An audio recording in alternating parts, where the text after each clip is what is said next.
3 दिवसीय 18वें global film festival Noida स्थित मारवा studio के दूसरे दिन के तीसरे सत्र में सिनेमा में महिला शक्ति का उदय विषय पर सार्थक चर्चा की गई। कार्यक्रम की शुरुआत दीप प्रज्वलन और गणेश वंदना के साथ हुई। वहां उपस्थित सभी अतिथियों को बुके भेंट कर उनका स्वागत किया गया। वहीं इस अवसर पर doctor Sandeep Marwah, president ICMEI and chancellor AAFT university of media and arts, Gagan Singh, film star Tanushree Chakraborty, model व अभिनेत्री शिवानी गंधा, प्रसिद्ध मेकअप आर्टिस्ट शाइनी दीक्षित, प्रसिद्ध अभिनेत्री पायल बोरबोरा, इंटीरियर डिजाइनर स्वस्तिजी, प्रसिद्ध अभिनेत्री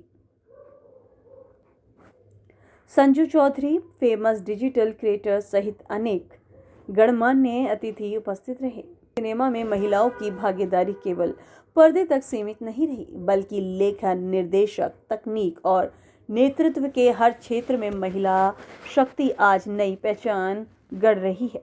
कार्यक्रम के दौरान अन्य अतिथियों ने भी सिनेमा में महिलाओं की बढ़ती भूमिका, संघर्ष और उपलब्धियों पर अपने विचार साझा किए। कार्यक्रम के दूसरे हॉल में AAFT school of finance and arts के स्टूडेंट्स द्वारा आयोजित पेंटिंग एग्जीबिशन का उद्घाटन डॉक्टर संदीप मारवा और सभी अतिथि गणों द्वारा किया गया।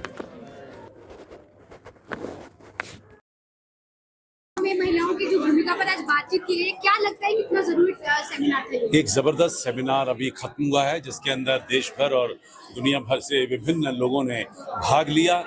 बहुत सारे विचार उभर कर मंच पर आए।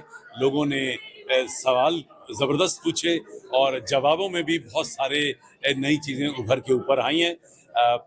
सिनेमा एक वक्त था जहां मर्दों को औरत का रूप धारण करके अदाकारी करनी पड़ती थी, और वहां से लेकर आज मैं बड़े दावे से कह सकता हूं कि कम से कम हिंदी सिनेमा की बात कर रहे हैं हम लोग, तो जहां प्रोड्यूसर जो हैं वो औरतें हैं, महिलाएं ही डायरेक्टर हैं, सिनेमेटोग्राफर हैं, एडिटर हैं, लाइटिंग डिज़ाइन कर रही हैं, फैशन डिज़ाइनर हैं, वो आर्ट डायरेक्टर हैं। वो कौन सा ऐसा प्रोफेशन है जहां पर महिलाएं नहीं जुड़ी हुई? बल्कि कई बार तो देखा गया है कि महिलाएं जो हैं वो मर्दों से ज़्यादा बेहतरीन और खूबसूरत काम कर रही हैं, क्योंकि शायद भगवान ने उन्हें जो वो ताकत दे रखी है बेहतरीन क्रिएटिवली सोचने की, वो उस ताकत का एक अच्छा इस्तेमाल हो रहा है और फिल्में उभर के ऊपर आ रही हैं। हिंदुस्तानी फिल्में पहले से बहुत ज़्यादा खूबसूरत हो चुकी हैं, सुंदर हो चुकी हैं, और महिलाओं के कई रूप हमारी फिल्मों में हम दिखा चुके हैं। हमने हमेशा महिलाओं को देवी का रूप दिया है। हमारे पूर्वजों ने हमें आज से हजारों साल पहले ये सिखा दिया था कि अगर आपको शक्ति चाहिए तो शक्ति की पूजा करिए, वैष्णो माता की पूजा करिए। अगर आपको अपना डर हटाना है तो काली माँ की पूजा करिए। अगर आपको पैसा और पदार्थ की जरूरत है तो लक्ष्मी माँ की पूजा करिए। अगर आपको आर्ट और कल्चर से जुड़ना है तो आप सरस्वती माँ की पूजा करिए। ये हिंट था। आज से हजारों साल पहले हमारे पूर्वजों ने ये हमें हिंट दे दिया था कि अगर आपको जिंदगी में सक्सेसफुल होना है, अगर आपको कामयाब होना है, आपको अपनी तमन्नाओं को भी अगर पूरा करना है, तो आपको महिलाओं के आगे शीश झुकाना पड़ेगा। और यही शायद थ्योरी को लेकर अगर हम घरों तक आ जाएं, समाज तक आ जाएं कि हमें महिलाओं की इज्जत करनी है, हमें महिलाओं को पूरा दर्जा देना है, उन्हें अपने साथ बिठाना है और इक्वल लेवल पे उनको सोचना है, तो मैं समझता हूँ एक बहुत बड़ा बदलाव जो है वो हमारे देश में आएगा। और दूसरी बात तो सबसे बड़ी ये है कि अगर आप चाहते हैं कि हमारा देश आज तीसरे नंबर पर आए, चौथे से तीसरे नंबर पे आए, तो महिलाओं को आगे आना पड़ेगा, क्योंकि मर्द तो बहुत सारे काम कर ही रहे हैं। महिलाओं को घरों से निकल के काम करना पड़ेगा, और क्रिएटिव इंडस्ट्री में, फिल्म इंडस्ट्री जैसे में भी बहुत काम है जहाँ पे वो जुड़ सकती हैं। और मुझे लगता है कि अगर महिलाएं ये सोच लें कि हमें थोड़ा थोड़ा काम करके आगे बढ़ना है, तो हमारा देश हमारे ही अपनी एक्सपेक्टेशन से पहले तीसरे नंबर का बड़ी इकोनॉमी हो जाएगी। जैसे सर आपने सेमिनार में भी सिनेमा को माँ बताया है, क्या लगता है कि सिनेमा और माँ में क्या आप देखिए, जिन्हें आप पूजते हैं वो आपके माता पिता की तरह होते हैं, और हमने हमेशा ये जवाब दिया है कि जो लोग कम से कम सिनेमा के साथ जुड़े हैं, अगर उनसे आप पूछेंगे तो वो कहेंगे कि भाई हमारी दो माँ हैं। एक वो माँ, बायोलॉजिकल माँ जिसने मुझे जन्म दिया है, और दूसरा सिनेमा। तो जब तक वो पैशन, जब तक वो आग नहीं लगी होगी, जब तक वो सोच नहीं बनेगी, तब तक सिनेमा में कामयाबी भी मिलना मुश्किल होगा। Thank you so much. Thank you sir. आज के इवेंट की बताइए। एक्चुअली ग्लोबल फिल्म फेस्टिवल और जिस तरह से मारवा स्टूडियो, मारवा यूनिवर्सिटी और इनकी पूरी टीम जिस तरह से कार्य कर रहे हैं, भारत के युवाओं को विश्व पटल पे कैसे अपना आर्ट एंड कल्चर, अपना सारा देश का जो शक्ति है उसको दुनिया में कैसे बतलाना है, उसकी ट्रेनिंग एक्चुअल में इट्स ए मैन मेकिंग बोलते हैं ना, जो शेपिंग द ह्यूमैनिटी, ये काम यहाँ पर हो रहा है मारवा स्टूडियो में। शेपिंग द ह्यूमैनिटी में बहुत सारे चीज आते हैं, चाहे वो वुमेन एम्पावरमेंट का लीजिए, चाहे व्यक्ति निर्माण की बात करें, चाहे लीडरशिप बनाने की बात करें, चाहे जीवन में किसी व्यक्ति को मजबूती के साथ खड़े रह करके कोई कार्य करने के लिए हिम्मत देने की बात हो, तो ये मारवा स्टूडियो के माध्यम से हो रहा है। तो इसीलिए ये ग्लोबली इंडिया को कहाँ ले जाना है, युवाओं को कहाँ ले जाना है, भारत के शक्ति को विश्व के पटल में कैसे बताना है, उसके लिए एक जो इन्होंने प्रयास किया है भाई संदीप मारवा जी ने, उसकी जितनी भी प्रशंसा की जाए वो कम है। और मैं एक बात कहूँगा युवाओं को कि युवा जो है आज जितना एजुकेशन बढ़ रहा है, जितना कम्युनिकेशन बढ़ रहा है, जितना नॉलेज बढ़ रहा है, जितना आगे बढ़ रहे हैं, उतना अकेला भी हो जा रहे हैं।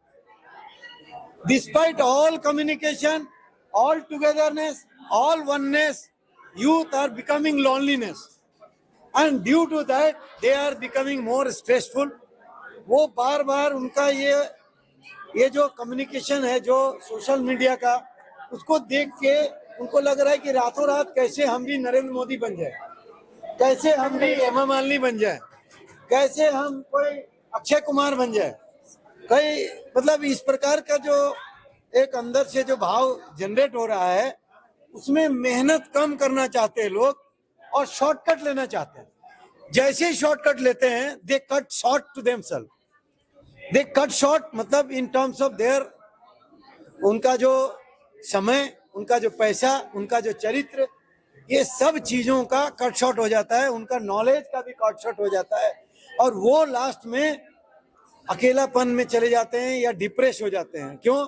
They don't get that success what they dream throughout the day through social media. Sir ये इवेंट कैसा लगा आपको? बहुत अच्छा लगा। ऐसे मीडिया इवेंट जो है, ये जो सोशल मीडिया और फिल्म इंडस्ट्री का जो beauty and wellness, culture, art, उसके लिए जो ये प्लेटफॉर्म है, आइए mister Sandeep Marwah ji, he has been a great leader, global leader for art and culture and film and studio. He has been a great manifester for youth, how to grab the job and future in culture and art. ये काम कर रहे हैं। I'm Teresa about today's event. I felt so honored being in the presence of so many women, and as you know, they are an epicenter of energy, the actual vibe, and for me, I think there is a thing that men are more strong, but women are more mentally strong. Just like how we have been made equal, men and women. So, but women are more mentally strong than men. Just like how men are more physically strong than women. But I felt so much aura being here and being all around these lovely ladies interviewing me. I feel so privileged being here. Thank you so much ma'am. बात करें 18 global film festival Noida के बारे में, क्या बताना चाहेंगे आप? कैसा आपका एक्सपीरियंस है? Amazing. I love the environment. I love the space. Everybody. I love all the people. It feels so good to be here. I absolutely am enjoying this. हम फीमेल्स को लेकर भी अंदर बातचीत की गई Right. है कि नारी शक्ति आगे बढ़नी चाहिए, तो उस पर आप क्या कहना चाहेंगे और भी लोगों के लिए कैसे ये चीज़ आगे I think already in every field, her field में there is women, her field में there is women empowerment, whether not just in the film industry, but as you see, I am a businesswoman myself. So whether in interior designing, films, everywhere there is women. So I think this should be. It was seen in the panel. Panel में ही सारी women बैठे हुए थे. So it shows what we have come to now. So yes. Thank you so much. Thank you so much. Thank you.